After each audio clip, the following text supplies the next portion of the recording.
Boom di visitatori alla Valle dei Templi di Agrigento in occasione della prima domenica del mese, giornata in cui l'ingresso ai siti archeologici è gratuito. Complice anche la bella giornata di sole di ieri. Sono stati migliaia i visitatori che hanno preso d'assalto la Valle dei Templi di Agrigento, anche per ammirare la nuova installazione, il maestoso telamone in posizione verticale. Tanti turisti, ma anche gente del posto, comitive con delle famiglie intere, hanno deciso di trascorrere una domenica diversa passeggiando per le meraviglie della Valle dei Templi. Numeri importanti che hanno però inevitabilmente mandato in tilt la viabilità.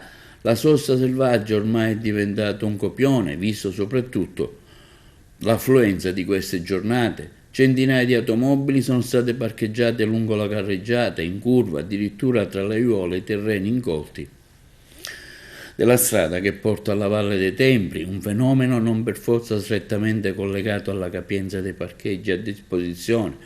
Tutto pieno nei pressi della clinica Sant'Anna. Lo stesso però non può dirsi del parcheggio di Giunone, dove diversi posti erano liberi fino a tarda serata.